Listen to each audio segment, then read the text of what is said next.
Bedakan antara nur yang merupakan asal muasal alam kun ini, alam kun kauniyah ini, dengan ruh yang ditiupkan. Dalam surat Sa'ad misalnya, inni khaliqun basharan min tin. Sungguh aku ciptakan bashar, tubuh yang ini daripada tanah. Tanah itu dari nur, kira-kira begitu kalau dijelaskan. Namun roh tidak. Ketika disempurnakan tubuh, nafakhtu fihi min ruhi, aku tiupkan kepadanya rohku. Maka tubuh dicipta makhluk, khaliqun, maf'ulnya makhluk. Betul? Berarti tubuh ini makhluk, tapi Allah tidak sebut ruh itu makhluk. Allah sebut nafakhtu. Nafakhtu berarti maf'ulnya apa? Manfuh. Dihembus. Apa rahasia maknanya? Wallahu a'lam bis-shawab. Karena cuma sampai di situ Allah memberi. Karena semakin dekat kepada Allah, semakin lam yakun lahu kufuwan ahad, laisa kamitslihi syai', tidak ada yang sebanding. Semakin misterius. Tapi disitulah misteriusnya Allah, Allah yang maha batin. Semakin orang itu menyadari dia tidak ahli marifat, semakin dia disebut arifina billah. Di saat dia nol, maka Allah undang, wahai hambaku. Inilah Sayyidina Musa. Ketika Sayyidina Musa nol, apa kata Allah? Wahai Musa, innani anallah. Allah memperkenalkan dirinya. Inilah makomnya. Syekh Arsyad pernah mengalami itu. Makanya boleh beliau disebut di depan arif billah. Jadi yang boleh dikasih gelar arif billah siapa? Yang sudah fana dari musyahadah, dari muraqabah, dari semuanya, lalu Allah memperkenalkan diri kepadanya. Semakin dia kemudian tenggelam dalam keasikan mengenal Allah itu, semakin dia hairan. Maka atas nikmat inilah naskurullah alaih, kita bersyukur kepada Allah Subhanahu wa taala. Dan salawat dan salam kita kirimkan kepada penghulu para ahli ma'rifat, penghulu para nabi dan rasul, Sayyidina Muhammad sallallahu alaihi wasallam. Kalau bukan karena jasa-jasa beliau, mungkin siang ini, pagi ini kita tidaklah berkumpul di tempat yang Masya Allah, jauh dari Madinah, jauh dari Mekah, tapi orang sini membicarakan ilmunya orang yang berasal dari Mekah dan Madinah itu, Sayyidina Muhammad sallallahu alaihi wasallam. Jadi karena berkah jasa beliau kita bersaudara, padahal berlainan suku. Dan saya senang juga sudah dianggap bubuhan Banjar ya. Alhamdulillah. Ini di samping paman ada ayahanda. Beliau ini yang mimpin zikir Naqsyabandiyah di zawiyah kita di sana. Cuma beliau basicnya sama kayak paman, Pak Lurah. Cuma nggak jadi camat. Kalau Pak Camat, kalau paman dulu kan nggak jadi camat, terus jadi gubernur, kan keren. Nggak jadi camat, tapi malah jadi gubernur. Ya. Itu ilmunya paman tuh. Ajarin kita paman.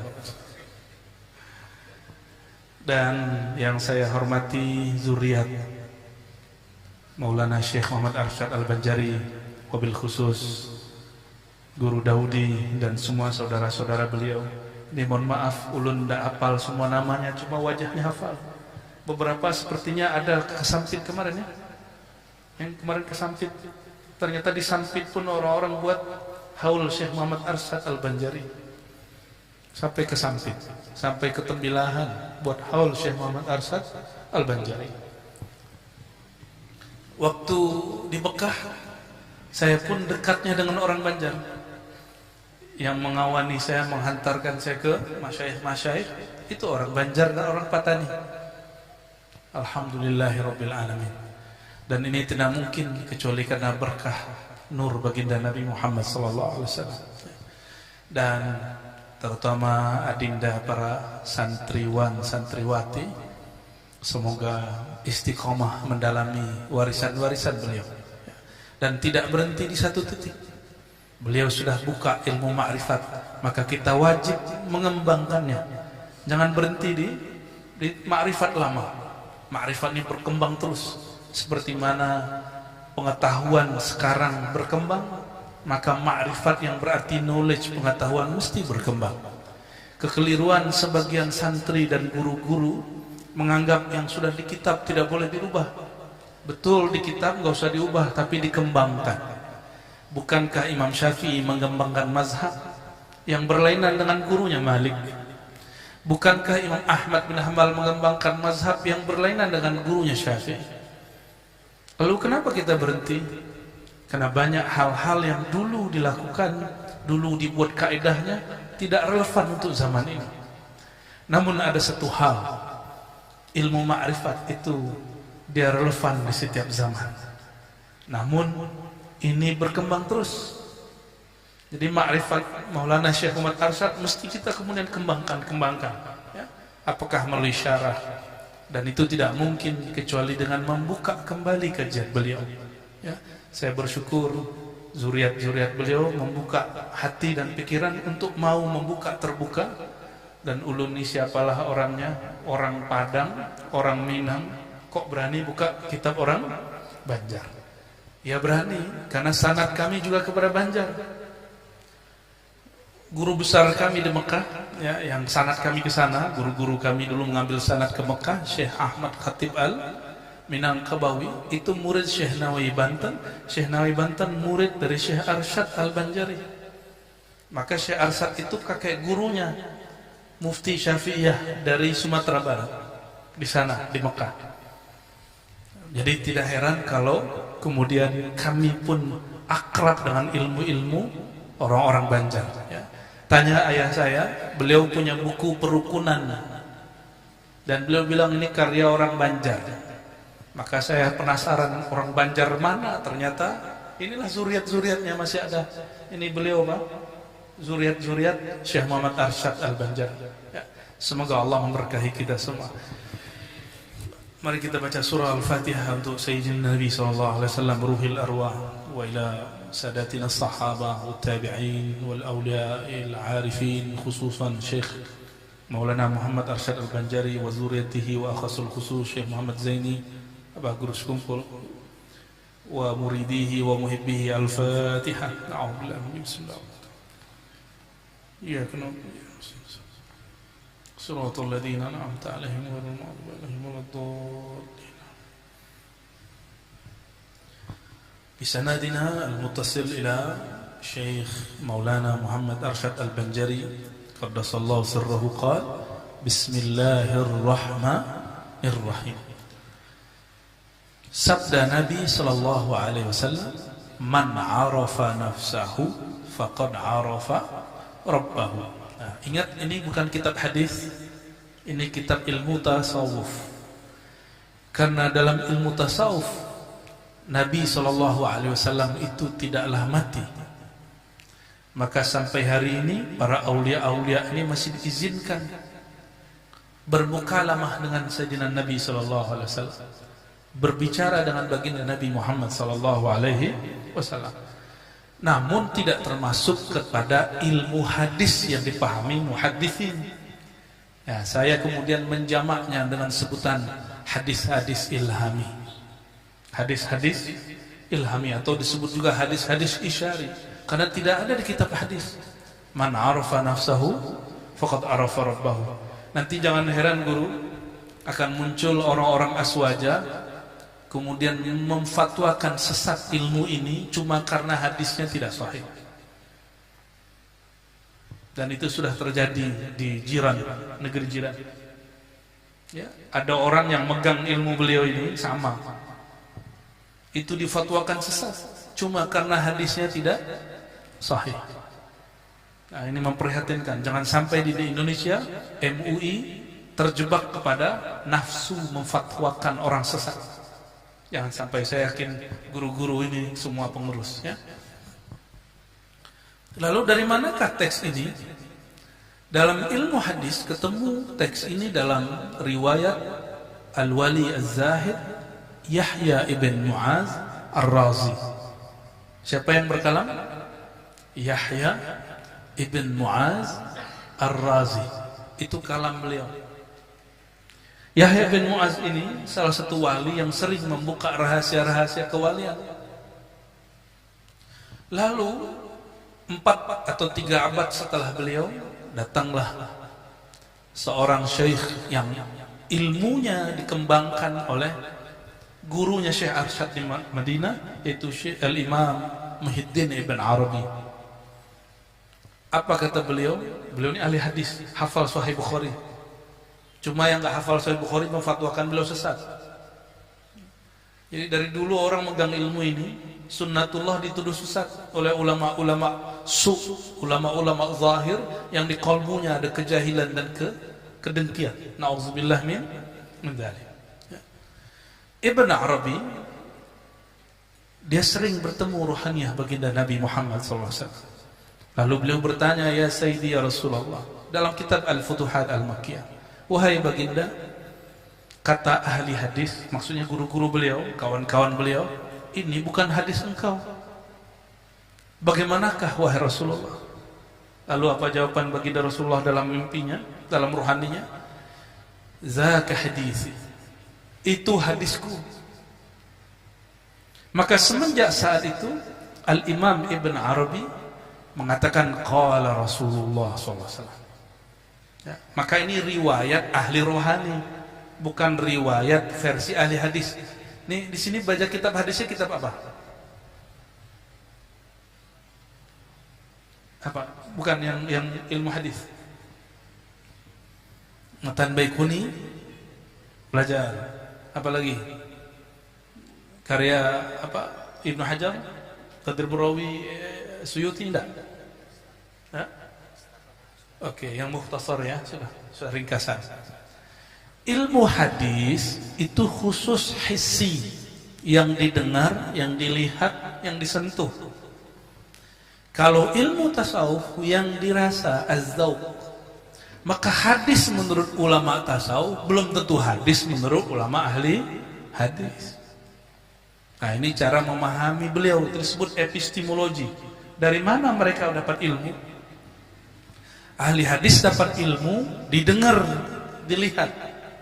Sedangkan ahli ma'rifat dapat ilmu, mereka pejamkan mata, matikan diri sebelum mati, muncullah rohaninya. Hidup rohaninya, maka hasil itu disebut hadis juga. Sallallahu alaihi wasallam. Mulai faham apa yang hadis disebut ahli tasawuf? Jadi wajar sebagian ahli hadis menghina para sufi, lalu mengatakan hadis-hadis sufi itu maudhu'. Maka ini dibantah oleh Imam Sya'rani. Imam Sya'rani ini punya kitab, yang kitabnya kemudian banyak mempengaruhi cara berpikirnya Syekh Muhammad Arsyad Al-Banjari, bahwa hadis dhaif pun, bahkan palsu pun sebenarnya ada sumbernya. Sebenarnya ada sumbernya.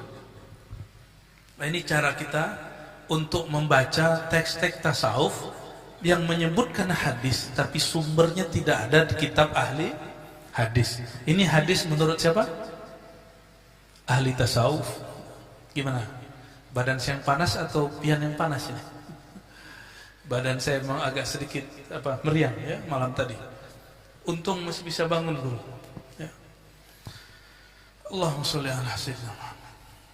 Dan mohon maaf gak bisa pakai suara yang kenceng ya. Begini aja suaranya. Lalu saya ceklah. Jadi ulun kemudian teliti, adakah ahli hadis yang mensahihkan, menilai hadis itu sahih, benar melalui mimpi ketemu Rasulullah sallallahu alaihi wasallam? Ternyata ada. Siapa imamnya? Pernah dengar Imam Tabari? Pernah dengar Imam Tabrani? Imam Tabrani lebih khusus, beliau berkali-kali mengkonfirmasi kepada baginda Rasulullah SAW kalau mimpi, wahai Rasulullah, hadis ini sahih nggak? Hadis ini sahih nggak? Ini yang kemudian disebut tashih bil manam atau bil kasyaf, mensahihkan hadis dengan cara rohani, yaitu mimpikah atau secara zauq atau kasyaf.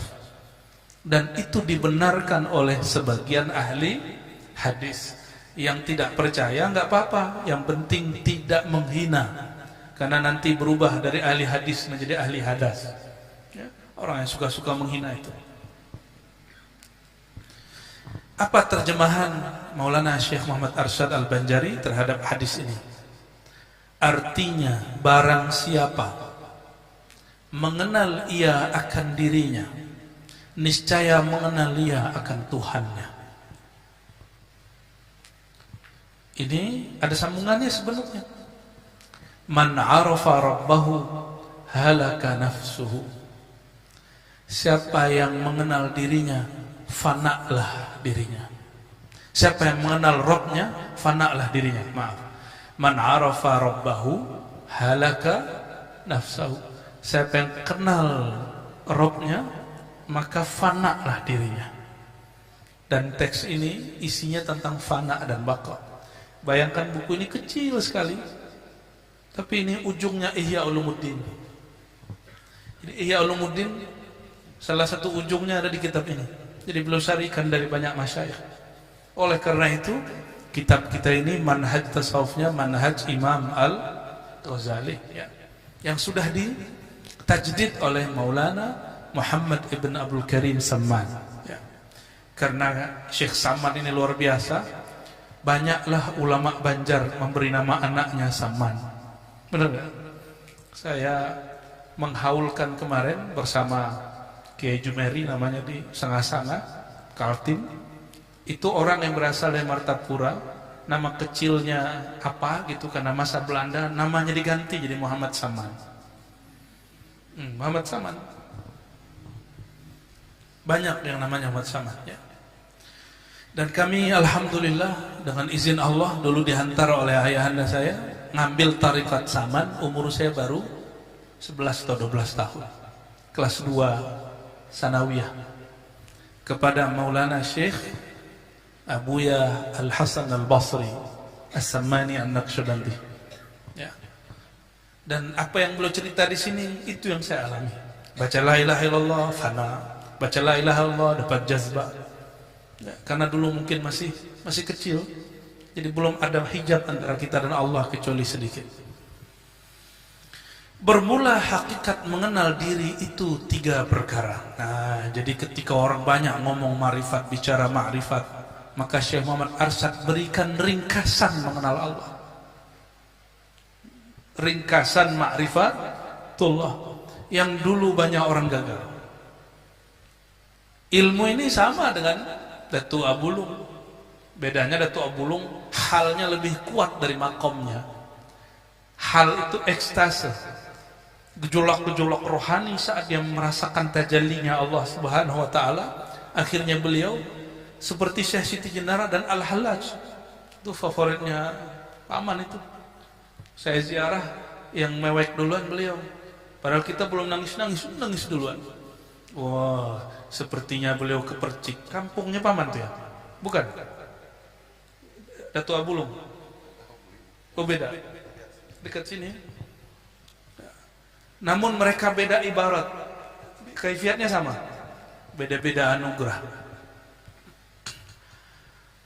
Apa kata beliau? Cukup 3 saja cara mengenal Allah, cara bermula ilmu hakikat itu. Allahumma sholli ala sayyidina. Pertama, mengenal asal kejadian diri. Kita dicipta dari apa? Ini semua ini piannya dari apa? Dari api apa dari tanah? Dari tanah. Tanah itu asalnya dari mana? Jadi tubuh kita bersumber dari mana? Itu maksud beliau. Dari manakah asal dirimu? Lalu beliau berikan ringkasan. Ini kalimat pendek tapi selesai sudah. Apa kata beliau? Asal kejadian diri yaitu daripada nur Sayyidina Muhammad sallallahu alaihi wasallam. Lain nur dengan Nur Muhammad dengan Muhammad Rasulullah itu beda dimensi, tapi dia juga.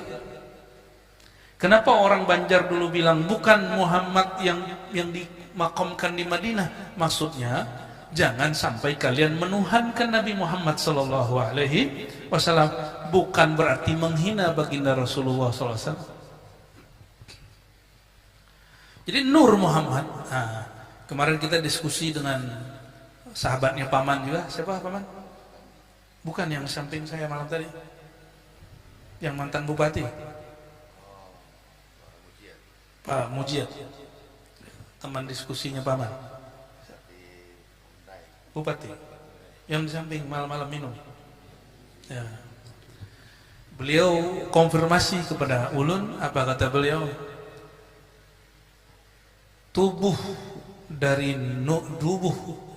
Benamkan tubuh, fanakan tubuh pada kolbu, benamkan kolbu pada roh, benamkan roh pada nur.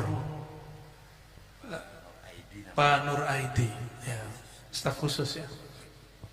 Teman ngobrolnya paman itu kalau masalah ma'rifat. Ternyata pertanyaannya ngeri-ngeri. Zatul Buhti, Masya Allah pertanyaan itu ujung-ujung kitab ini.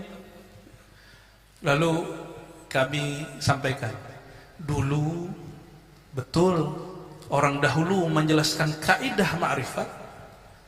Tubuh lenyap pada kolbu, kolbu lenyap pada roh, roh lenyap pada nur. Ternyata dalam perkembangan ilmu ma'rifat, Allah membedakan antara nur yang merupakan asal muasal alam kun ini, alam kun kauniyah ini, dengan ruh yang ditiupkan. Dalam surat Sa'ad misalnya, inni khaliqun basharan min tin, sungguh aku ciptakan bashar, tubuh yang ini daripada tanah. Tanah itu dari nur, kira-kira begitu kalau dijelaskan. Namun roh tidak. Ketika disempurnakan tubuh, nafakhtu fihi min ruhi, aku tiupkan kepadanya rohku. Maka tubuh dicipta, makhluk, khaliqun, maf'ulnya makhluk. Betul? Berarti tubuh ini makhluk, tapi Allah tidak sebut ruh itu makhluk. Allah sebut nafakhtu. Nafakhtu berarti maf'ulnya apa? Manfuh, dihembus. Apa rahasia maknanya? Wallahu a'lam bis-shawab. Karena cuma sampai di situ Allah memberi. Maka saya membedakan istilah makhluk dengan manfuh. Lalu bagaimana kata mereka? Selain Allah itu makhluk. Itu kata ulama kalam. Kita tanya balik. Sifat Allah lainkah dengan zat Allah? Lain tak? Apakah sifat Allah itu makhluk? Tidak. Maka tidak. Kalimat kullu ma siwallah makhluk, segala sesuatu selain Allah itu makhluk, itu kaidah ada mustasnayatnya. Karena likulli qaidatin mustasnayat. Setiap kaidah ada pengecualiannya. Kaidah ini bukan karya Allah. Ini kan ijtihad para ulama. Ini dia. Maka mesti dipisah. Tubuhku, darahku, tulangku, dagingku dari ciptaan Allah, dari nurullah, nur Muhammad sallallahu alaihi wasallam. Lalu sebutkan, adapun ruhku dari hembusan ruhullah Ahmad.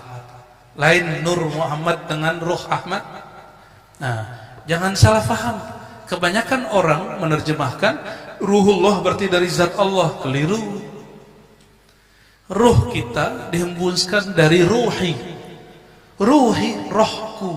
Siapakah nama rohku? Rohku itu Ahmad. Nah, ini ada di bagian belakang disebut Haikal Ma'arif. Coba dibuka. Halaman 15. Nomor 2. Baca Haikal Ma'arif. Ahad Zatullah. Ahmad Ruhullah. Halaman 15. Ya.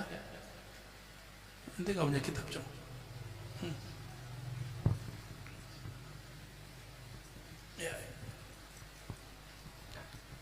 Jadi siapa nama Ruhullah? Ahmad.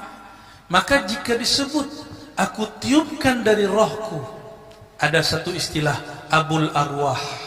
Masih ingat? Ada Ummul Arwah. Induknya roh Ahmad, bapaknya roh Nur Muhammad sallallahu alaihi wasallam.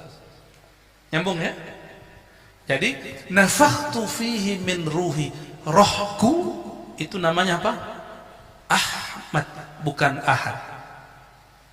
Nah, kenapa muncul aliran kebatinan yang mengatakan rohku zat Allah? Nah, itu karena dia keliru memahami kata roh, belum ketemu dengan induknya ruh.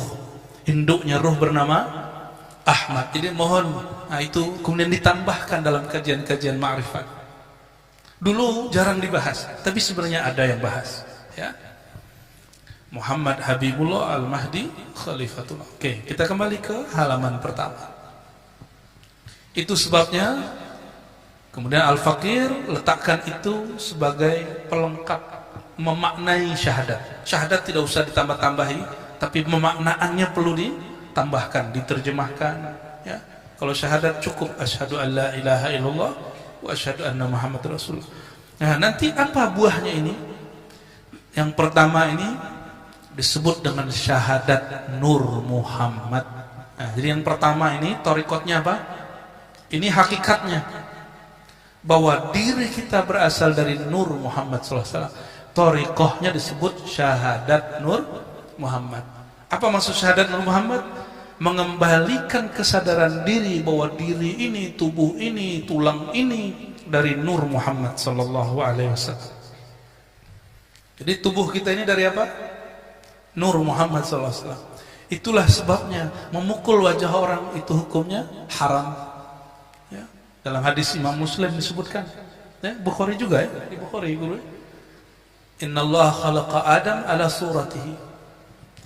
Apa? Ar-Rahman, ya. Khuliqa suratu Adam ala apa? Khalaqa Adam ala suratir Rahman, ya. Adam tercipta dalam surah Ar-Rahman. Ar-Rahman itulah yang disebut Nur Muhammad sallallahu alaihi wasallam. Maka kalau kita lihat wajah orang, harusnya kita kemudian tambah sayang. Bukan sayangnya para jomblo. Nah, itu sayangnya beda lagi tuh, ya. Allahumma sholli ala sayyidina. Jadi sederhananya apa? Ma'rifat pertama apa? Mengembalikan diri kepada Nur Muhammad sallallahu alaihi wasallam. Kalau ditambah gimana? Menyadari roh kita ini dari ruh Ahmad. Itu tambahannya, ya. Kedua, nah yang itu boleh dicatat tuh, ya. Menyadari roh kita dari ruh Ahmad. Maka dalam sebuah kaidah ma'rifat ada kalimat begini. Ahadatur ruh Ahmad ummur ruh. Ummur ruh itu artinya induk, bukan ibu. Induk. Muhammad abur ruh. Ini jangan dibayangkan bapak ibu nikah, bukan, ya. Ini istilah aja. Pernah digunakan oleh Imam Al-Qattani dan imam-imam yang lain. Seperti, nah, kedua, matikan dirinya dahulu daripada mati.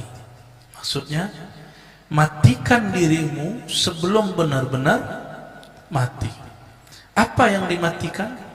Matikan sifat ma'ani kita dalam ma'aninya Allah. Itu mana yang kedua. Sifat ma'ani Allah apa aja? Sifat ma'nawiyah. Qadir, kudrah. Apa lagi? Kudrat, iradat, ilmun, hayat, sama, basar, kalam. Nah, coba. Kita ini diberi Allah 7 sifat itu juga. Lalu katakan aku fanakan, aku pulangkan semua sifat-sifat ini, pemberian Allah ini kepada yang punya sifat yang hakiki. Maka kita katakan tiadalah kuasaku kecuali kuasa Allah. Tiadalah kehendakku kecuali kehendak Allah. Tiadalah hayatku kecuali hidup yang diberi Allah. Tiadalah pendengaranku kecuali diperdengarkan Allah. Tiadalah penglihatanku kecuali diperlihatkan Allah. Tiadalah kalamku kecuali dikalamkan Allah. Fil haqiqah, pada hakikatnya adalah Allah. Tapi kita bukan Allah. Kenapa? Kan sudah fana, sudah nggak ada. Nah, ini kekeliruan kebatinan. Hamba jadi Tuhan, berarti tidak faham bahasanya. Sedangkan bahasanya aku fanakan, aku matikan. Mati itu ghair maujud, udah nggak ada dia. Fana itu berarti dia fanian, habis, halak, hancur, binasalah dia dalam sifat Allah. Bukan berarti dia menjadi sifat Allah.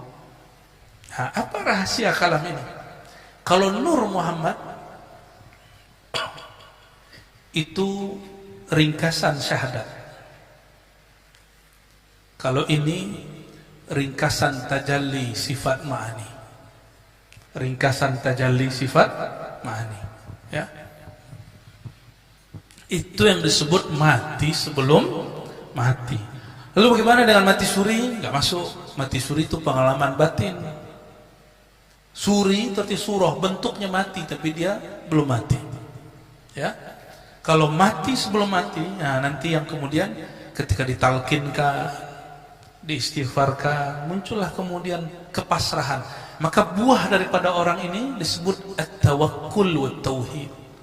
Itulah puncak daripada kitab Imam Abu Hamid Al-Ghazali, Ihya Ulumuddin jilid 4. Bayangkan puncaknya Ihya ditaruh cuma satu paragraf di sini. Begitu beliau sayangnya kepada murid-murid dan zuriatnya, ya, diringkas. Mutu qabla an tamutu, matikan oleh kamu akan diri kamu dahulu daripada bahwa mati kamu. Artinya sebelum sekarat kita sudah mati dulu. Bermula setengah daripada mematikan diri itu seperti dikatanya dengan lidahnya dan i'tiqadnya di dalam hati. Apa yang kita baca di hati? Kalau bahasa Arabnya la qadirun wala muridun wala alimun wala hayyun wala sami'un wala basirun wala mutakallimun fil haqiqah illallah. Sama dengan tadi, tiada daya, tiada upaya kecuali pada hakikatnya dari Allah Subhanahu wa taala. Nah, maka ini muncullah dua lafaz di situ. Zikirnya dua, la ilaha illallah dan la haula wala quwwata illa billah. Jadi zikirnya apa di sini? La ilaha illallah, kemudian la haula wala quwwata illa billah. Lalu di Nur Muhammad zikirnya apa? Zikirnya persaksian. Syahadat. Syahadat itu zikirnya Nur Muhammad sallallahu alaihi wasallam. Tiada yang kuasa dan tiada yang berkehendak dan tiada terus pada hakikatnya melainkan Allah Ta'ala. Nah, paragraf berikut di halaman ketiga. Dah ngantuk teman? Kan belum tidur. Ketiga, cara belajar hakikat yang ketiga. Ini rahasia Syekh Arsyad Al-Banjari yang merupakan rahasia murid-muridnya sampai hari ini. Kalau masih ada yang mengamalkan. Tapi saya yakin, hakul yakin, di pelosok-pelosok kita ketemu masih ada yang mengamalkan semua ini. Yang ketiga, fana sekalian diri. Itu di dalam kudrat Allah dan iradah Allah dan ilmu Allah. Berarti lanjutan daripada yang tadi, ya. Seperti firman Allah Ta'ala, kullu syai'in halikun illa wajha. Segala sesuatu itu binasa kecuali wajah Allah. Nah, wajah itu jangan dibayangkan wajah seperti ini wajah makhluk. Wajah Allah itu ada dua arahnya. Satu jamal, satu jalal. Jadi kalau ditulis apa aja wajhullah, jamal, jalal. Tapi jamal jalal ini dihimpun dalam sifat yang disebut sifat rububiyah. Sifat apa? Atau disebut tauhid rububiyah. Tauhid rububiyah. Lalu ada lagi wajah yang batin. Nah, itu yang zahirnya. Jadi jamal dan jalal itu zahir. Apa batinnya? Itu zatullah. Jadi kullu syai'in halikun illa wajhah illa zatuhu, kecuali zat Allah. Maksudnya apa? Inilah kemudian memunculkan aliran di Nusantara dulu namanya wujudiyah. Di kitab akidah beliau mengkritisi itu. Orang yang berbicara la maujuda illallah, tapi dia belum sampai di makom itu. Tiada yang wujud kecuali wujud Allah, tapi dia masih merasa wujudnya ada. Maka haram orang mengatakan ini kecuali ditambahkan la maujuda bihaqqin illallah, atau la maujuda bizatihi illallah. Tiada yang wujud dengan dirinya sendiri yang sebenar-benarnya kecuali hanya Allah. Kalau enggak nanti muncul namanya istilah wahdatul wujud. Wahdatul wujud ini sering salah pahami. Wahdah artinya satu, wujud, kesatuan wujud, hanya ada satu wujud. Orang kalau sampai di makom ini, dia tidak lihat lagi makhluk, yang dilihat semuanya wujud Allah. Kita ini fi'il Allah, qalbu kita isim Allah, nama Allah, sir kita disebut sifatullah, ruh kita tajallinya zatullah. Jadi yang dia lihat semuanya berkait dengan Allah subhanahu wa ta'ala. Bukan berarti dia lihat alam ini Allah, bukan.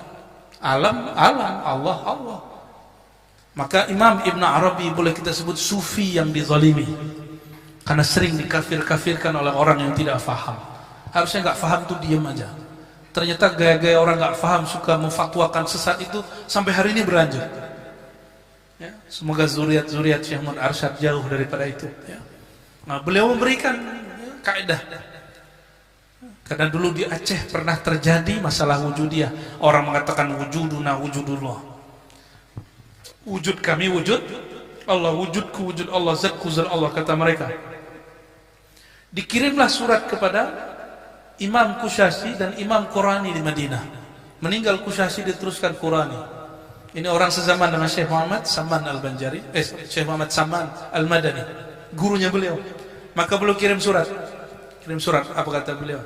Orang baca wujuduna wujudullah ada dua, ada hakiki, ada khayali. Kalau hakikatnya sudah diusul, dia sudah fana dan baqa, maka dia min ahlillah, min ahlil muhaqqiqin, ahli hakikat. Tapi kalau belum, dia belum sampai di makom itu, lalu dia berkata wujuduna wujudullah, zat kita zat Allah, maka mereka adalah dajjal. Dajjal dalam pemahaman maknawi. Dajjal itu artinya pembohong. Dia bohong terhadap Allah subhanahu wa ta'ala.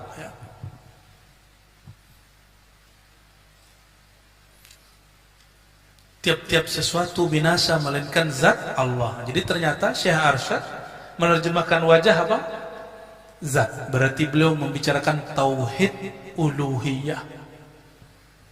Itu yang disebut wajah batinnya Allah subhanahu wa ta'ala. Dan lagi firmannya Allah ta'ala, innani anallahu la ilaha illa ana fa'budni wa aqimis salata lidzikri. Ini Allah ngomong ke siapa ini? Di surat Taha berbicara kepada Sayyidina Musa kalimullah. Apa kata beliau?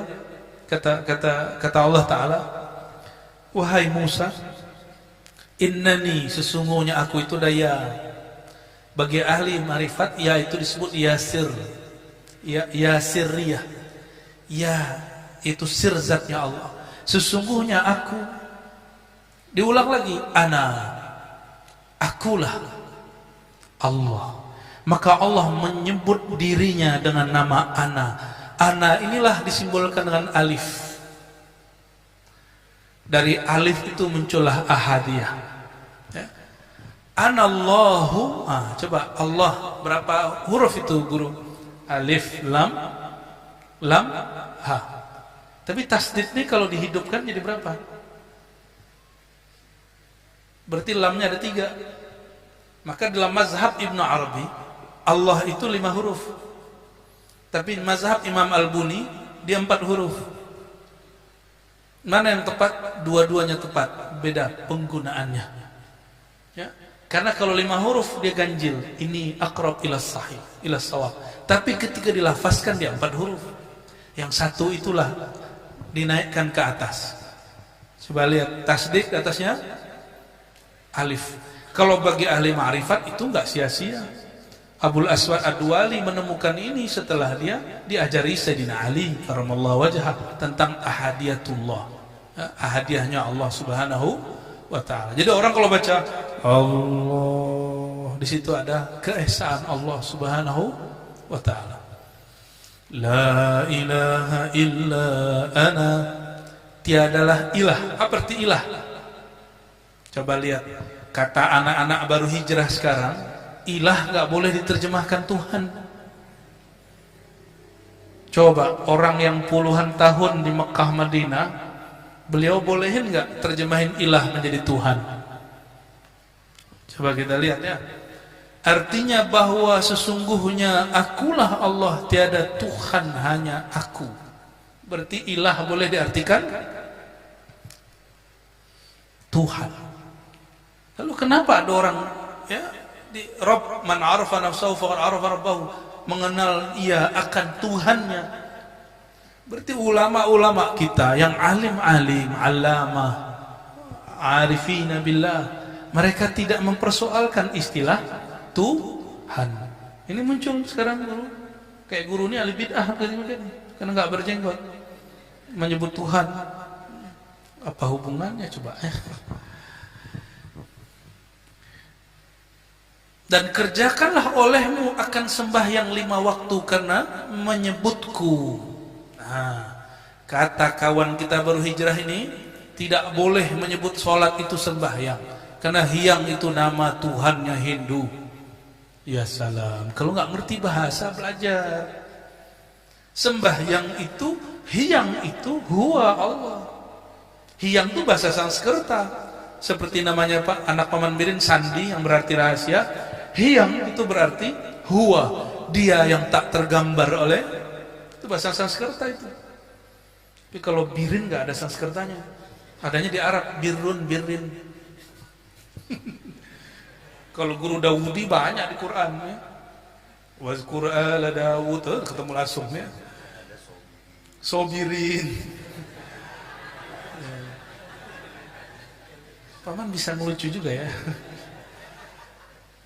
Emang bisa ngelucu emang. Orang-orang serius itu ngelucunya itu tiba-tiba. Dan kerjakan olehmu akan sembahyang. Berarti bolehkah terjemah sholat kepada sembahyang? Boleh? Boleh ya. Untuk apa sembahyang? Karena menyebutku, menyebut namaku. Allah Akbar nyebut bukan? Ya, Alhamdulillah nyebut, itu nyebut namanya. Syahdan wajib kita mengikut amr Nabi SAW, amr perintah, dan menjauhi segala larangannya, supaya mudah-mudahan termasuk kandung Abdullah, yakni hamba Allah Ta'ala yang kamil pada kehambaannya. Setelah itu hendaklah kita kerjakan musyahadah keesaan zatnya dan muraqabahnya. Jadi kata beliau, kenapa orang sulit menemukan Nur Muhammad dalam dirinya? Karena dia tidak mengerjakan perintah, tidak menjauhi larangan. Itu jadi hijab, namanya hijab zulmani, hijab kegelapan ya. Maka beliau doakan kita semua mudah-mudahan termasuk kandung, benar bacanya kandung guru, kandung Abdullah, yakni hamba Allah Ta'ala yang kamil pada kehambaannya. Jadi supaya kita sampai kepada insan kamil.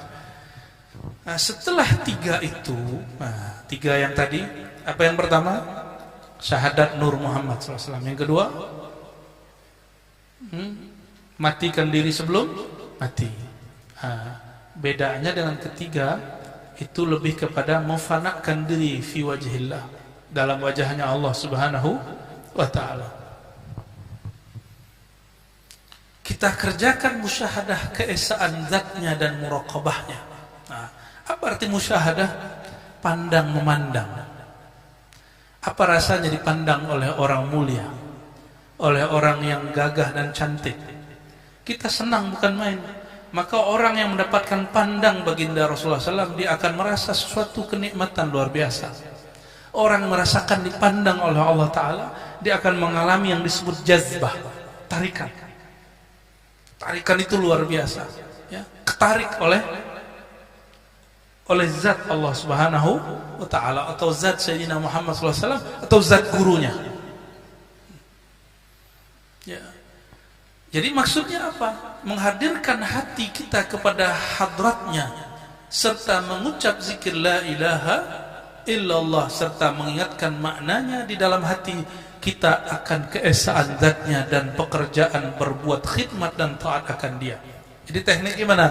Baca la ilaha illallah, dimaknai la qadira illallah. Tiada yang kuasa kecuali Allah, tiada yang mendengar kecuali Allah, tiada pada hakikatnya kecuali Allah. Nah, jadi kalau hanya ngaji duduk ngobrol gak praktek, gak ada nilainya. Maka kita perlu perbaiki ketimpangan kajian ma'rifat sekarang. Hanya diobrolkan, diceritakan, tapi tidak ada prakteknya. Itu sebabnya ada talqin. Talqin itu praktek. Maka coba lihat banyak orang nanti di warung-warung, di pojok-pojok ngomong ma'rifat tapi nggak mau sholat. Oke, dia nggak sholat, tapi jangan ingkari orang sholat. Apa bedanya? Saya nggak sholat, tapi saya nggak ingkar sholat. Masih muslim nggak? Masih. Tapi akan muncul nanti kelompok dia tidak sholat, ngomong ma'rifat. Kalau dia ngomong hari gini masih sholat, Allah sudah dalam diri saya, untuk apa lagi sholat? Nah, ini baru namanya kufur. Tapi kalau ada orang tidak sholat, apakah dia karena malas, apakah dia karena urusan dia, yang penting tidak ingkar, maka orang ini masih Allah sisipkan di kolbunya hakikat. Dan itu banyak, orang begitu banyak. Maka jangan ukur makrifat seseorang dengan sholatnya, nanti jadi khawarij. Dalam hadis Abu Daud disebutkan, nanti di akhir zaman muncul khawarij, tahqiru salatukum bi salatihim, mereka menghina, merendahkan sholat kamu dengan sholat mereka. Apa itu ilmunya Datuk Kelempayan itu, zuriatnya sholatnya beres. Nanti ngomong begitu. Mereka nilai orang dengan sholat. Dan sekarang saya sudah lihat banyak jamaah-jamaah nggak ngerti apa-apa, baru hijrah, terus nilai wali karena sholat. Wah, dia nggak sholat jamaah sama kita. Urusannya apa? Ya. Yang penting orang itu tidak ingkar sholat. Nah, ini yang paling penting. Jadi apa beda wali syaitan dengan waliullah? Sama-sama kelihatan gak sholat di mata, tapi kata orang dia wali nih. Wali Allah kah dia atau wali syaitan? Udah ketemu orang begitu? Kata orang dia ini wali, tapi pas kita sholat gak kelihatan sholat. Jadi bingung, memastikan dia wali Allah atau bukan gimana? Kata-kata dia, ingkarkah dia dengan kewajiban bersyariat? Kalau dia cuma mengatakan saya sholat, tapi sholatnya lain dengan kamu, nah itu lain cerita nanti. Dia tidak ingkar dengan syariat, maka orang ini insya Allah wali yang disembunyikan Allah SWT. Mereka yang disebut malamatiyah. Malamatiyah ini Kutub Alban menzahirkan tidak sholat depan qadhi, tapi dia sholat. Di Banjar ini dulu banyak, gak tahu masih ada gak begitu ya? Masih ada setahu saya. Hendak mengerjakan zikir itu mandi dan bersuci. Nah, ini adab-adab berzikir. Apa adab berzikir? Mandi dulu. Maka dalam belajar talqin thariqah sebenarnya adabnya mandi dulu. Pian mandi nggak tadi pagi? Benar mandi lah. Mandi tadi pagi. Belakang mandi nggak? Mandi apa? Mandi basah. Mandi wajib apa mandi basah? Ini yang mengajarkan siapa? Syekh Muhammad Arsyad Al-Bandari. Jadi kenapa zikir kurang nikmat? Mungkin belum mandi. Dan bersuci, tidak cukup mandi, mesti bersuci. Daripada litah adas ya, yang zahir serta mengambil air sembahyang. Dan yang batin, nah, kalau hadas zahir cukup mandi dan bersuci wudu, istinjakah. Tapi kalau hadas batin mesti beristighfar. Jadi wudunya batin, istighfar. Mandi wajibnya batin, bertaubat. Ya, saya dihimbau oleh salah satu orang, bertobatlah Ar-Razi, pintu tobat masih terbuka. Ya, saya ketawa aja, ana astaghfirullah wa atubu ilaihi 100 marrah. Saya insya Allah pagi sore istighfar dan bertobat 100 kali. Ya, jadi kalau disuruh tobat, iya saya tobat tiap hari. Gak usah ditanya tobat kita. Ya, bagian dari wirid asas kami itu bertobat kepada Allah dan istighfar 100 kali. Ya. Orang yang ngomong begini gak sadar memandang dirinya, disibuk dengan aib orang lain. Nah, istighfar itu kita sibuk dengan aib kita sendiri. Ya, sibuk nih, ciri-ciri di dalam diri kita ada kotoran. Ciri kotoran, kalau gelas isinya air susu, keluarnya apa? Kalau di kolbu isinya kebencian, keluarnya apa? Permusuhan, iri dengki. Jadi kalau mau kenal orang, lihat status dia, lihat kata-kata dia. Ini yang jomblo-jomblo mau menikah nih ya, nanti kalau mau mengenal, lihat kata-katanya, lihat statusnya, cari kabar orang terdekatnya, karena itu adalah isi dari kolbu dia sendiri. Ya, lihat temannya siapa.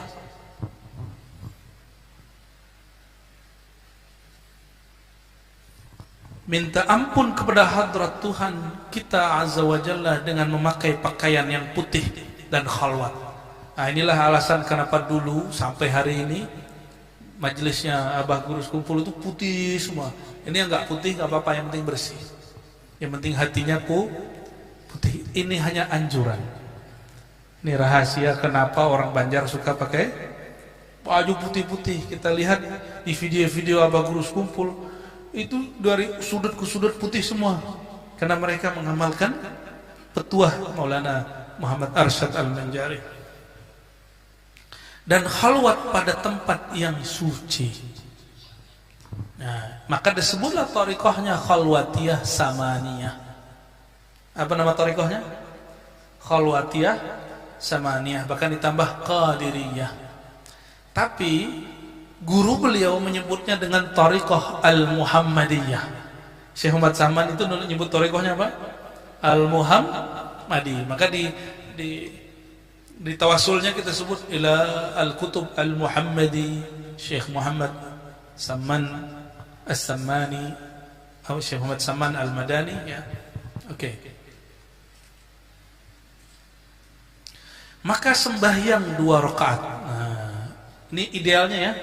Biasanya dulu kalau kami talqin zaman-zaman dahulu suruh sholat dulu 2 rakaat. Ya. Setelah salam memohonkan taufik halaman 6 dan hidayah kepada hadratnya. Lalu duduk bersila dengan sopan. Nah, duduk bersila dengan sopan. Jadi duduknya nggak begini. Nah, itu lain lagi tuh. Ya, kelihatan nggak hormat. Ya. Kalau mau duduk lagi khutbah, begini duduknya. Namanya ihtiba, ya. Tapi pun di Banjar itu nggak sopannya. Tapi sebenarnya di hadis boleh. Di kampung saya juga nggak boleh.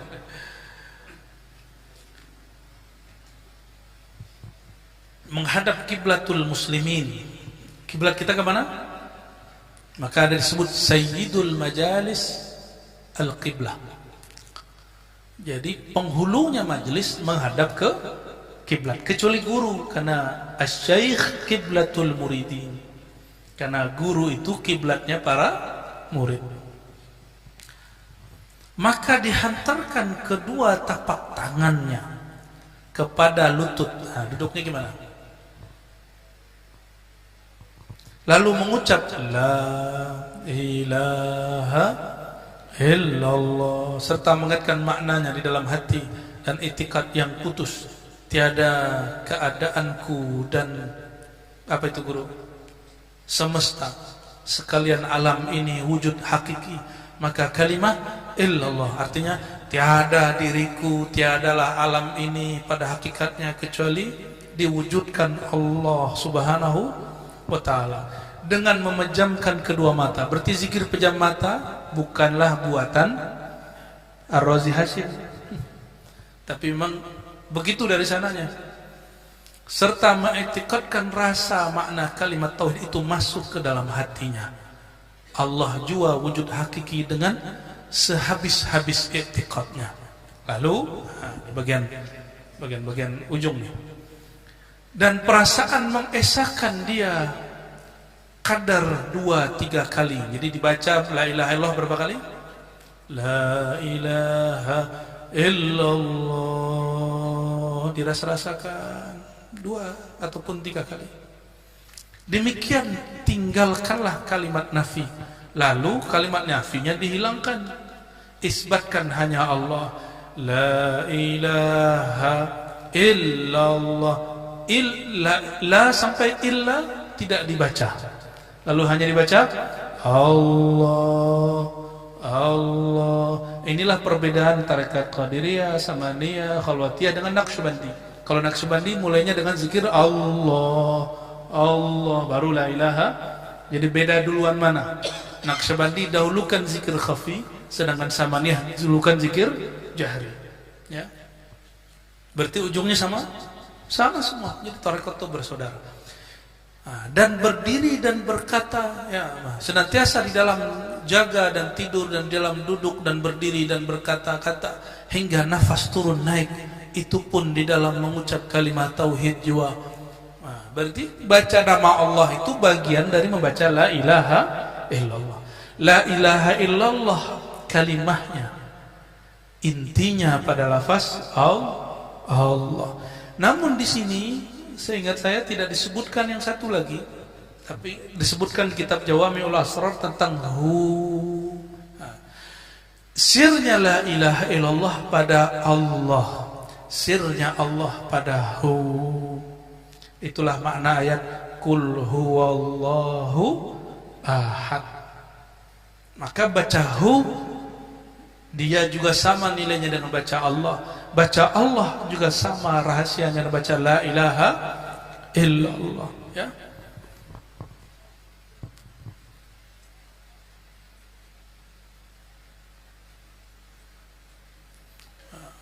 Lalu kata beliau, maka tatkala bahwa pada kesudahan kalimat tauhid itu hendaklah dilanjutkan sekira-kira hasil rasa gaiblah diri. Nah, ini anugerah disebut hal. Walhamdulillah Allah sering memberikan kita. Dulu Pak, kalau sekarang bukan rasa ini lagi, rasa hudur. Jadi dulu yang sering saya rasakan gaib, hilang betul. Ada pingsan, ada yang berjam-jam duduk di masjid, tahu-tahu pas bangun udah nggak ada orang lagi. Ya, sering begitu. Ya. Memandang dan ingat akan segala mahasiswa Allah. Ya. Terus keesaan Zatwati supaya datang nih. Supaya apa itu? Di belakang di halaman 8 dikatakan supaya mudah-mudahan datang jazbah Allah. Nah, kalimat jazbah inilah pembukaan daripada kitab An-Nafahat Al-Ilahiyah yang dibaca Syekh Ahmad Arsyad langsung kepada gurunya Syekh Muhammad Saman Al-Madani. Apa judul kitabnya? Nafahat At-Tariq. Apa? At-Tariqah Al-Muhammadiyah. Nama kitabnya apa? Ya, At-Tariqah Al-Muhammadiyah dan juga An-Nafahat Al-Ilahiyah. Nafahat Ilahiyah dia mulai dengan ini, jazbah, tarikan-tarikan Allah Subhanahu wa taala. Ya. Kita baca cepat, dengan musyahadahnya serta lali atau lupa dan fana daripada segala ma siwallah, apa selain Allah, siwallah selain. Dan semuanya diri hingga daripada panaknya pun panaklah ia sebab menerima lemah tajalli nur jamalullah. Ya. Kita kalau ini yang jomblo-jomblo nih ya, kalau kalian jatuh cinta seorang cewek, awal jatuh cinta nih, pas ngeliat cantik dia bisa ngomong nggak? Oh, nggak pernah jatuh cinta dia. Sayang sekali, surganya remaja dia nggak tahu. Kita kalau lihat cewek cantik atau cewek ngeliat cowok cantik, itu nggak bisa ngomong. Fana dia. Itu baru jamalul khalq, baru jamalul nisa, jamalul rijal. Seperti perempuan-perempuan di Mesir melihat jamal Sayyidina Yusuf, keindahan wajah Sayyidina Yusuf, dan mereka lupa sudah menyayat-nyayat tangannya. Itulah cinta. Kalian tersayat pun tidak tahu, dompet tipis nggak sadar, ya. Hati sudah hancur nggak sadar. Kadang-kadang sampai kalian ini berjasa membesarkan perut perempuan juga nggak sadar. Ya. Insya Allah. Ya. Kalu, apa tuh kalu guru? Gak bisa ngomong lagi. Jadi kalau kita melihat yang indah, itu orang terpana. Itu yang disebut fana, dilupa dengan dirinya. Nggak usah jauh-jauh. Kalau buka handphone, kita nonton yang kita suka, dipanggil orang nggak jawab, nggak kedengeran, benar? Tuh guru aja masih begitu, apalagi santrinya kan. Itu disebut fana fil khalq. Gimana fana fillah? Fana pada Allah lebih dahsyat lagi, lebih dahsyat lagi. Ya. Nah, ini disebut lemah tajalli nur jamalullah. Kalau jamalullah munculnya rindu, nangis. Di sini hanya disebut jamalullah ya. Sebenarnya beliau sebutkan satu lagi di kitab lain, nur jalalullah. Itu kalau terjadi orang akan berteriak, baca la ilaha illallahnya keras, bahkan mereka mungkin guling-guling, ada yang pingsan. Yang tadi melihat yang cantik juga bisa pingsan. Saya pertama jatuh cinta, yang saya ingat waktu SMA, waktu sanawiyah, oh Alia, itu lihat, nggak bisa ngomong, diajak ngobrol nggak bisa ngomong. Kita fana melihat jamalullah fi wajhiha, modus. Padahal lagi jatuh cinta sama makhluk, dibawa-bawa Allah. Tapi itu serius. Itu serius. Saya bercermin yang saya lihat muka dia, saking fananya. Bercermin yang kelihatan muka si yang cantik itu. Tapi itu dulu. Kalau sekarang tetap aja muka kita yang kelihatannya. Saya alhamdulillah nggak pernah pakai bedak lagi. Terakhir sanawiyah, ini kalian nggak usah pakai bedak. Baguskan ma'rifat, auranya bagus. Sebagai bedak lah cowok-cowok ini ya.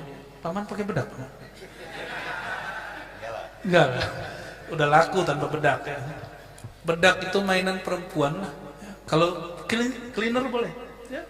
Seperti kita membersihkan hati karena ingin dipandang Allah, kita bersihkan wajah karena mau dipandang si dia.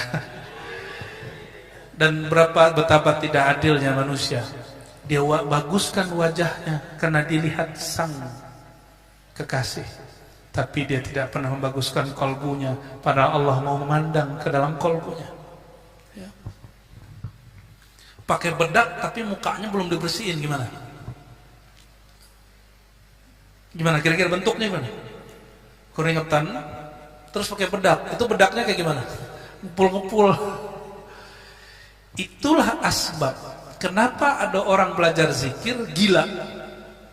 Paham?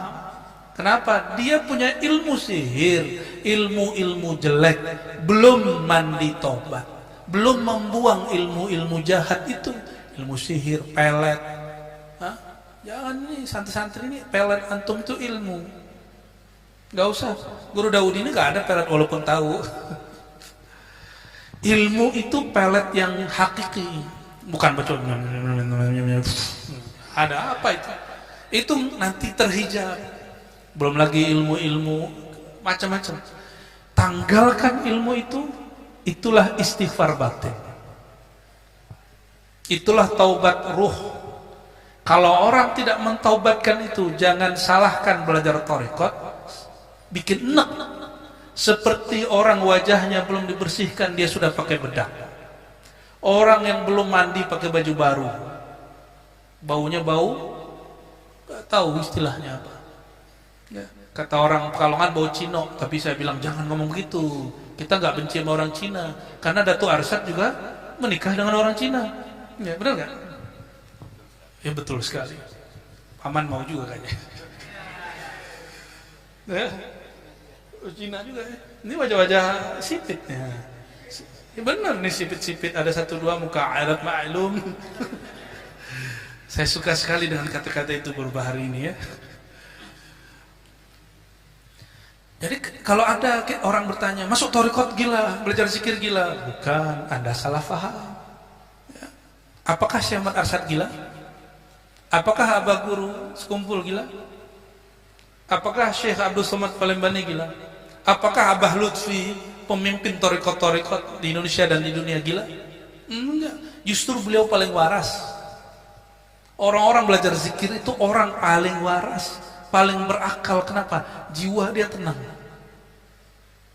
Jiwa dia tenang. Dia bersama dengan zat yang maha memberi ketenangan. Orangnya pede. Ini remaja ini guru. Kalau nggak belajar zikir kolbu, itu nggak akan punya ketenangan belajar. Krusak-krusuk semuanya gitu. Wuduknya berulang-ulang kali karena syaitan. was-was. Ada yang wudhu setengah jam kan? Dengarkan tuh wajah tuh beberapa orang tuh. Jangan. Wudhu itu paling banyak 3 kali. Berarti cuma 3 menit sampai 5 menit paling lama. Jangan lama-lama. Itu kena syaitan karena kalbunya tidak berzikir menyebut nama Allah SWT. Mau berwudhu malah tambah kotor karena was-was. Ya.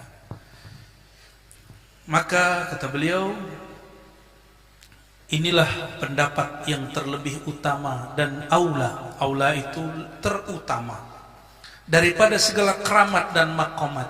Nah, jadi bagi beliau keramat itu bukan orang yang membelah bukit, membelah laut, terbang, bukan.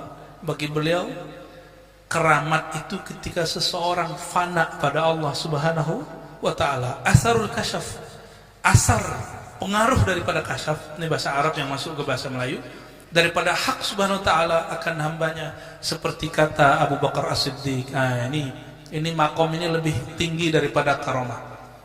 Apa itu? Kesadaran. Al-ajzu anid darkil idrakun. Al-ajzu artinya ajzu lemah. Artinya yang lemah daripada didapat segala pendapat itu, itulah pendapat. Nah, maksudnya itu bahasa lama ya. Bahasa sekarang. Kamu mengaku tidak kenal Allah pada hakikatnya, itulah hakikat. Jadi semakin seseorang itu baca la ilaha illallah hu Allah, dia akan semakin kemudian tenggelam pada yang disebut hairah. Ya Allah, semakin aku baca namamu, semakin dalam ma'rifatmu, semakin jauh pengetahuanku, semakin sadar diriku bahwa aku belumlah kenal engkau. Ini maqam Sayyidina Abu Bakar As-Siddiq.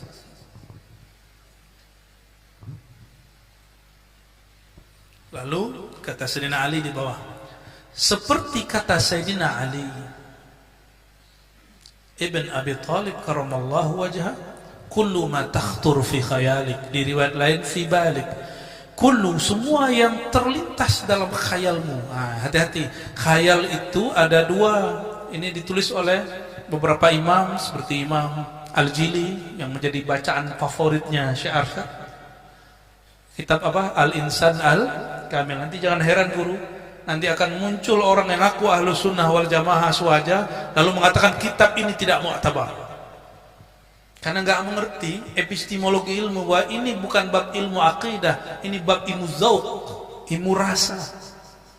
Ilmu rasa tidak boleh dihukum dengan hukum akidah karena basic dia sudah akidah yang sahih, cuma ibaratnya berlainan. Itulah kejadian pada Tu'abulum. Ya. Nah, jadi khayal itu terbagi 2 kata beliau itu. Khayal pertama, khayal hissi. Ini dicatat nih santri-santri. Khayal apa? Khayal yang muncul dari memori yang kita lihat dari alam nyata, alam empirik. Khayal inilah yang disebut khayal jinni, khayal syaitani, khayal jin dan syaitan. Kenapa? Karena di antara langit dan bumi disebut sama'ud dunya, tapi sama'ud dunya laisa bisama, bukanlah langit yang dimaksud dalam sab'al samawat. 7 langit itu bukan itu. Maka sama'ud dunya itu maksudnya fauqad dunya. Karena as-sama ma yafuq ala syai'.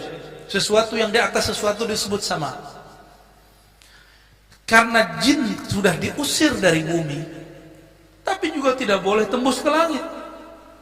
Jin, iblis, ya, mereka kemudian mengatakan Rabbi anzirni ila yaumi yub'atsun, tidak boleh tinggal di bumi, lalu mereka tinggal di pohon-pohon, di gunung-gunung, di awan-awan, dan di alam antara tanah bumi dengan langit pertama. Alam itulah mereka buat nanti awan-awan, buat aras palsu, sorga palsu, Syekh Abdul Qadir Jilani palsu, Syekh Arsyad palsu. Karena mereka ketemu dengan orang-orang itu. Yang tidak bisa mereka palsukan cuma satu, Sayyidina Muhammad sallallahu alaihi wasallam. Maka jika ada di antara pian ini bertemu ruhaniyah Syekh Muhammad Arsyad, jika yang dia ajarkan bukan tentang Nabi Muhammad sallallahu alaihi wasallam, jika tidak ada terlihat nur Muhammad pada bayang-bayangnya, fahuwa syaitan, maka dia adalah syaitan. Syaitan bisa menyerupai orang. Benar ya? Syaitan bisa menyerupai Bahkan yang lebih bahaya, syaitan itu masuk ke dalam tubuh orang. Nih coba cek, temannya setan atau manusia? Nih cek, ini beneran, ini ilmu hakikat. Syaitan maunya apa? Ayyuqi'a bainakumul adawa wal baghdha. Syaitan itu ciri-cirinya dua aja. Membuat kamu bertengkar, kata-kata dia buat kita bertengkar, dan baghdha, emosional, benci-bencian, iri dengki. Maka perhatikan orang sekitar kita.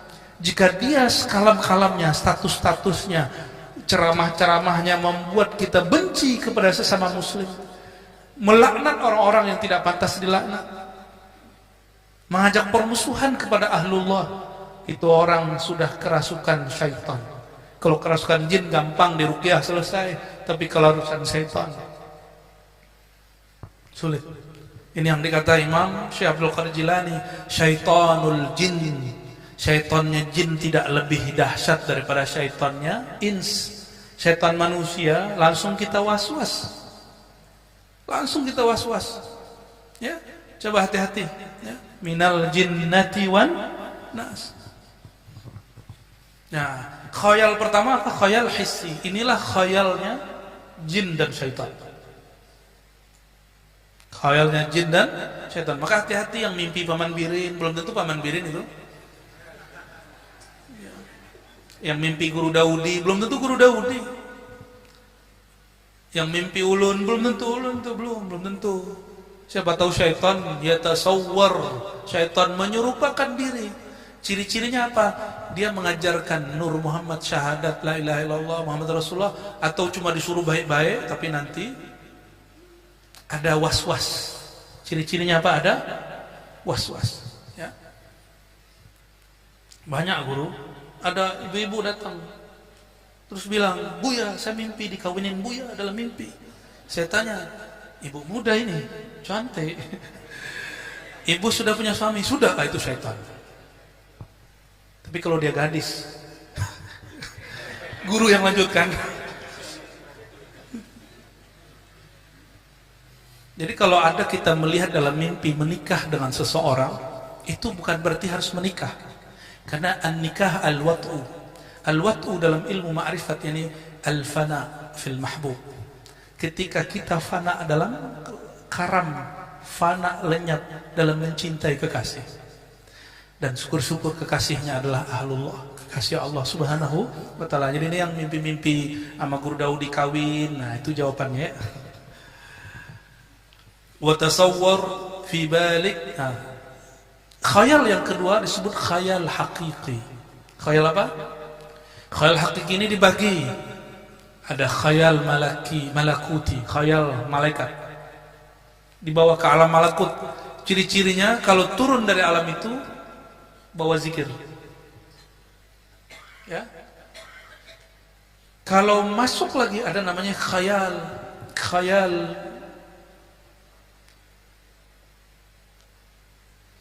kalau boleh disebut ya, khayal ar-ruhi, khayal alam ruh. Itulah masuk alam jabarut, alam lahut, alam hahut dan lain-lainnya. Turun-turun bangun tidur pasti bawa ilmu ma'rifatullah. Ya. Nah, ada Syekh Muhammad Saman Al-Banjari di Kaltim yang kita habis haulkan. Dia di pengalaman hidupnya didatangi oleh Syekh Arsyad secara rohani, tapi jaga. Selepas dari itu dikasih kertasnya hilang, tapi dia juga mengerti ilmu ma'rifat yang dulu dibicarakan orang-orang Banjar semua. Nah, itu namanya khayal ruhi. Khayali ruhi, khayali ruhnya yang berkhayal. Kalau ruh yang berkhayal dia nyata. Tapi kalau hissi, ya alam nyata ini enggak masuk. Hati-hati ya, hati-hati. Kadang-kadang dibawa ke arwah-arwah masyayikh, belum tentu arwah masyayikh. Sebab itu iblis menyerupakan diri untuk menyesatkan si hamba. Nah, itulah gunanya ada mursyid, bermursyid di situ. Kullu ma takhtur fi khayal, semua yang terlintas dalam khayalmu. Wa tasawwar fi balik, fallahu bi khilafi dzalik.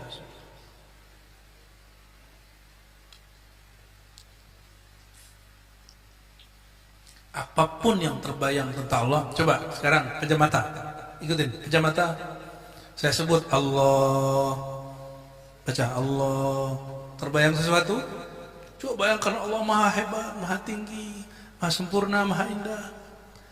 Wah, buka mata. Apapun yang pian bayangkan barusan, itu bukanlah Allah. Berarti rasa bertuhan bukanlah Tuhan. Makom salik bertuhan, halnya salik seorang yang sedang suluk menuju Allah, bukanlah Allah. Maka selama-lamanya hamba tidak akan pernah, walaupun rohani dia karam fana dalam asma, sifat dan zat Allah, tapi dia tidak akan pernah menjadi Allah yang ada. Dia menjadi tiada, menjadi nol. Nol itu ada, tapi nilainya tiada. Itulah fana. Syahdan bahwa adalah, ini bagian terakhir ya,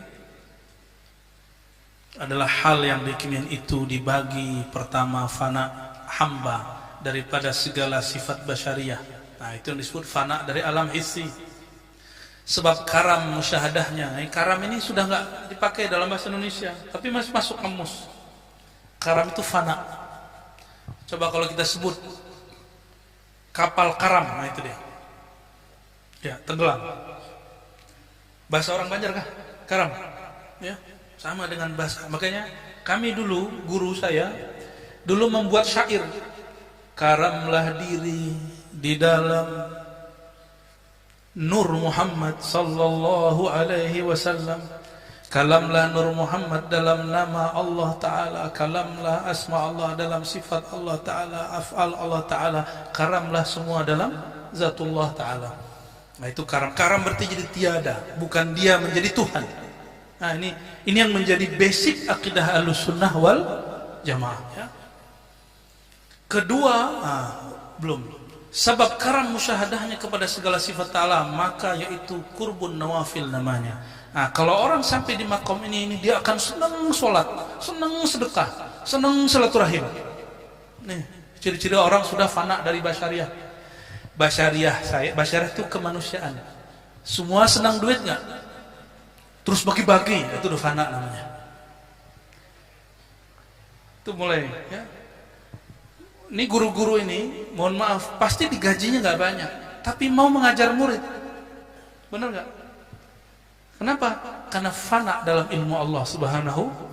Jadi guru-guru itu sebenarnya jika dia tulus, tidak mengeluh sama sekali, terus ngomong, saya ini sudah lama ngajar, digaji sedikit.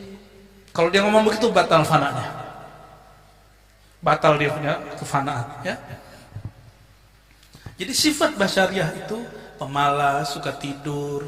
Guru-guru kita ini menghabiskan waktunya, coba lihat. Dari guru Daudi masih belum beruban, sampai sekarang beruban. Mengajar gak berhenti. Semua guru-guru sama kan? Dulu ganteng-ganteng, sekarang udah kayak genteng. Allah maaf guru ya. Sesekali candain guru depan santrinya. Maka wiridnya guru lain dengan wiridnya murid.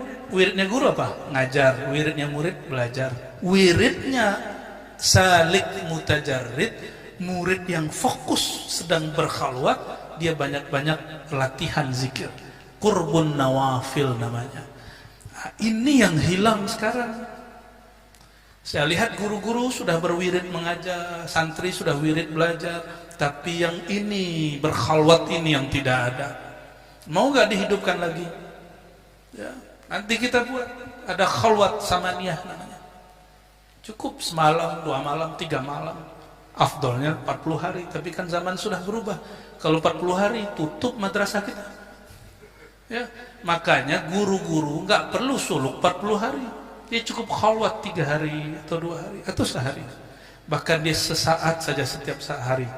Pagi sore sebelum tidur, pagi sore itu sudah cukup. Ya. Disebut kurbun nawafil. Nah, maka PR kita nih guru, kita hidupkan majlis khalwat, tempat berkhalwat. Afdolnya tempat khalwat yang terpisah dari rumah, terpisah dari tempat kerja. Kali paman nanti mau buat tempat khalwat, nanti dikiram ya. Insya Allah ya. Alam roh berapa mam? Oh itu mau dijadiin khalwat. Itu ketemunya nanti gendruwo. Kedua, fana hamba, abdun hamba daripada segala masya Allah dan kuliah semuanya dirinya. Sebab karamnya di dalam musyahadah wujud Allah, hingga daripada hal fananya pun fana lahu, maka yaitu qurbul faraid. Maksudnya gini, fana kepada Allah bahkan lebih fana daripada fana itu sendiri. Paham maksudnya? Orang belum, saya lagi fana nih, kalimat fana yang kamu sebut itu, dia pun karam dan fana dari itu, ditinggalkan itu. Orang mengatakan saya musyahadah, dia pun fana dari istilah musyahadah itu. Karena semakin dekat kepada Allah, semakin lam yakun lahu kufuwan ahad, laisa kamitslihi syai', tidak ada yang sebanding. Semakin misterius, tapi disitulah misteriusnya Allah, Allah yang maha batin. Semakin orang itu menyadari dia tidak ahli marifat, semakin dia disebut arifina billah. Di saat dia nol, maka Allah undang, wahai hambaku. Inilah Sayyidina Musa. Ketika Sayyidina Musa nol, apa kata Allah? Wahai Musa, innani anallah. Allah memperkenalkan dirinya. Inilah makomnya. Syekh Arsyad pernah mengalami itu. Makanya boleh beliau disebut di depan arif billah. Jadi yang boleh dikasih gelar arif billah siapa?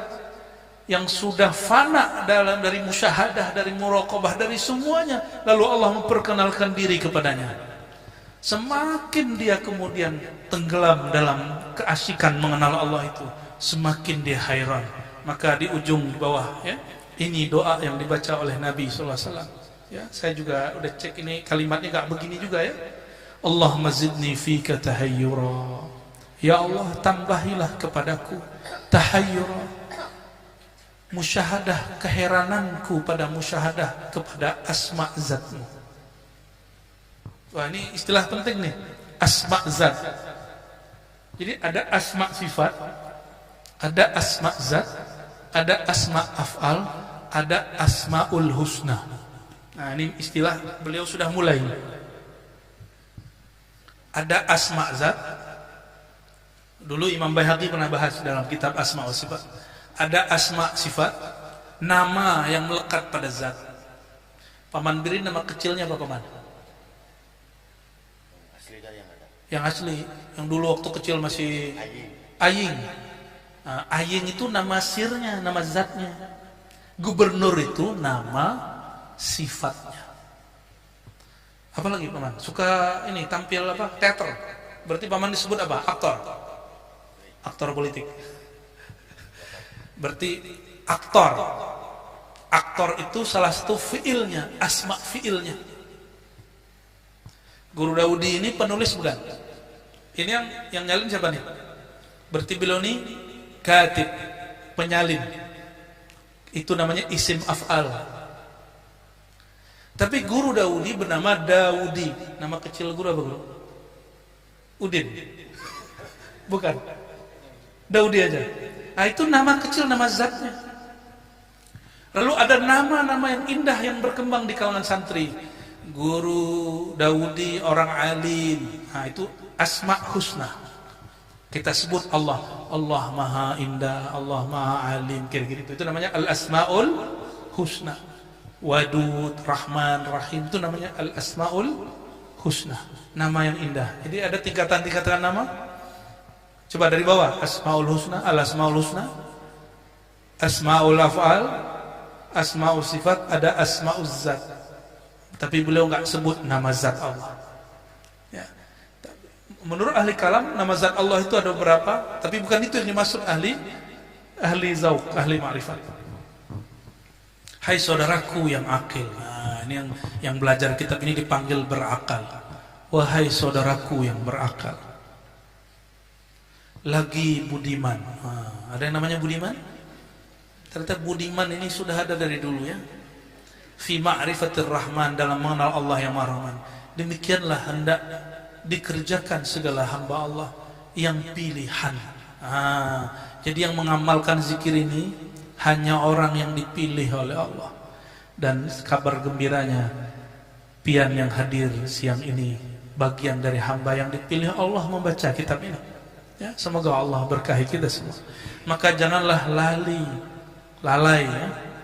Lalai ini bisa lalai dan lupa daripada memusyahadahkan keesaan zat Allah dan menghadirkan kolbu kepada hadiratnya.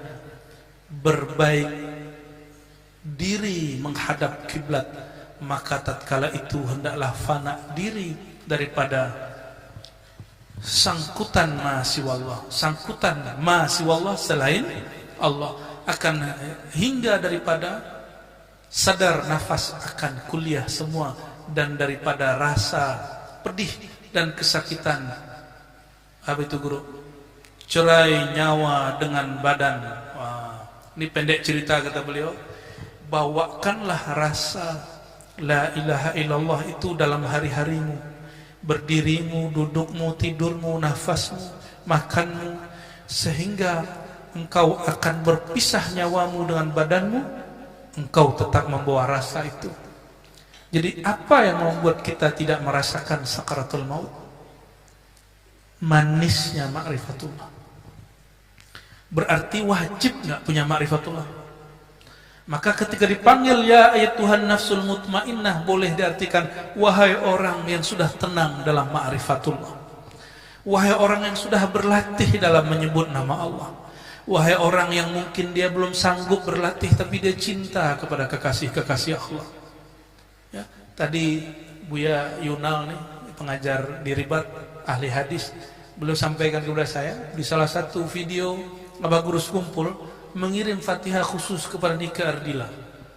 Bingung nggak Pak? Bukan mursyid. Lo apa? Ternyata Nika Ardila itu tasdik dengan kawalian Abah Guru di saat orang-orang nggak percaya. Dan beliau lihat dalam kalimat para imam kita terdahulu, mempercayai ilmu kewalian wilayatun sughra, kamu jadi wali kecil. Maka sampai hari ini di Zaria orang itu, di Zaria orang itu tempat kuburannya Nika Ardila. Bingung Pak ya, orang buka aurat ternyata meninggalnya husnul khotimah, walaupun bentuknya tabrakan atau apa ya. Maka kalau belum paham, ini Buya ngomong apa dari tadi ya, ada yang ngomong gitu nggak? Yang bocil-bocil ini Buya ngomong apa sih? Udah nanti tanya sama guru ya. Saya rasa saya ini paham lah ya.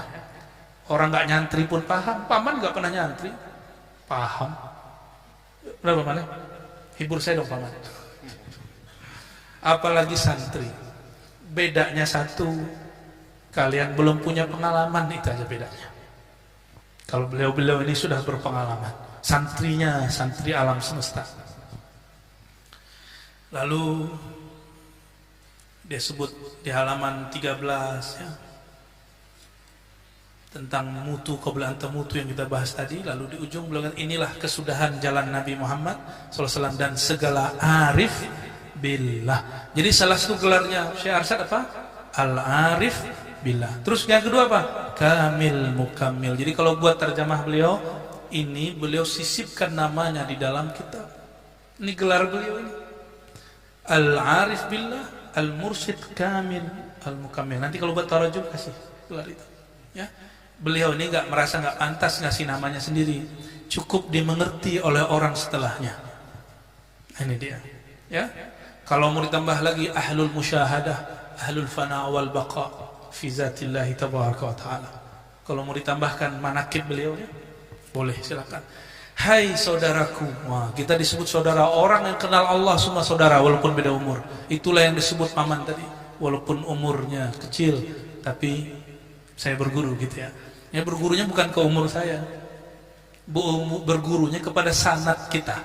Sanad itu tua, silsilah itu tua. Kalau Ar-Razi, saya bukan 36 paman, udah tua dikit 37. Maksudnya, hai saudaraku yang pilihan Allah, wahai yang baca kitab senang, kita disebut pilihan Allah. Lagi berbahagia dunia akhirat. Ya, insyaallah yang baca kitab ini amalkan tasdik husnul khatimah. Tatkala itu janganlah berhadap kepada sesuatu yang lain daripada keesaan zat Allah. Kalau nanti sudah mati, makanya sebelum mati matikan diri. Di saat kita mematikan diri, lupakan semuanya. Lupakan orang yang memuji, jangan takut lagi orang yang mencaci. Nih caranya menghilangkan syirik khafi. Lupakan orang yang memuji. Jangan takut orang yang mencaci. Karena yang membuat orang takut belajar ma'rifat, nanti dia ngomong gini, kalau saya belajar ini tak kata orang gila. Kalau saya belajar ini nanti kata orang apa? Guru Daudi kok mau belajar beginian? Kata orang apa? Itu syirik khafi. Itu syirik khafi. Nanti kata majelis ulama apa? Ya majelis ulama tinggal dijelaskan di kitab. Ya, mereka kan juga enggak semuanya sempurna, ya. Yang laisa kamitslihi syai', yang tidak tergambarkan, maha sempurna, yang munazzah, yang bersih daripada segala makhluk. Maksudnya bersih dari pikiran semua makhluk. Munazzah ini bahasa Arab. Lagi tiada apa itu guru? Lus budi bicara kepada ma'rifatnya. Budi itu bahasa Sanskerta berarti akal, ya. Melainkan lemah dan heran seperti yang tersebut dahulu itu jua. Wallahu a'lam bishawab, ya. Kitab ini saya ijazahkan semua kepada semua yang hadir dengan sanad yang tadi kami pun sudah sebutkan, ya, dari murid-murid Syekh Yasin Al-Fadani, murid-murid Said Muhammad, murid-murid para sahadat, ya. Dari beliau kepada anaknya Syekh Ahmad Khatib Al-Minangkawi bernama Syekh Abdul Latif Al-Minangkawi. Beliau dari ayahnya Syekh Ahmad Khatib, beliau dari Syekh Nawawi Al-Bantani, Syekh Al-Bantani dari Syekh Muhammad Arsyad Al-Banjari. Ajastukum jami'an.